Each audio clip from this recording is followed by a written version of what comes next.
Gimana kalau Capseknya sama operator dinasnya kong kali kong dan mengganti nama guru honorernya dengan nama lain? Ya bisa aja. Dan di situ lemahnya status guru honorer ya, karena ini kan yang bekerja itu kita nggak kelihatan gitu. Bahkan ada juga kita yang mengajar, kemudian nama orang yang lain masuk, atau tanpa pengetahuan kita di sekolah kita tuh ada data yang masuk gitu kan, kita nggak tahu orang yang nggak ada di sekolah itu tiba-tiba ada namanya di situ. Jadi intinya bisa saja antara kepala sekolah dengan operator operator dinas itu kong kali kong. Bisa jadi yang dimasukkan itu bukan data kita tapi data orang lain.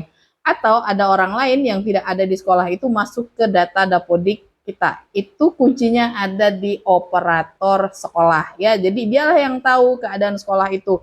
Apakah ada data fiktif yang ada di Dapodik itu? Ya operatornya yang tahu. Operator itu kayak jantung, mereka itu tahu semua seluk-beluk data kita semuanya.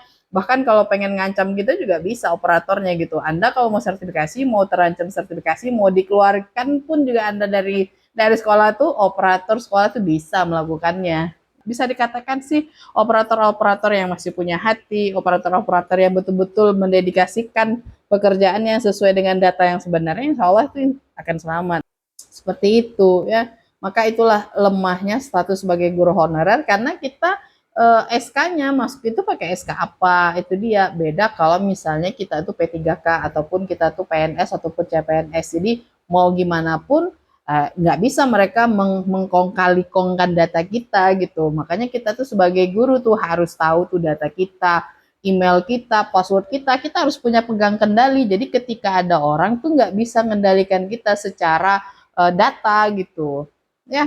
Karena ini banyak nih, mohon maaf nih ya Bapak Ibu guru, yang datanya mohon maaf tuh passwordnya saja, password untuk belajar ID-nya, password My ASN dan lain sebagainya, itu dia nggak tahu. Jadi ketika ada sesuatu datanya hilang, kok bisa ya, salah sendiri gitu.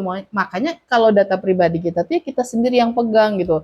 Jadi kalau misalnya kong kali kong, pastikan betul-betul yang masuk itu adalah nama kita, dan pastikan juga di sekolah itu bahwa memang yang ada di dalam Dapodik itu memang orang-orang yang ada di sekolah itu gitu.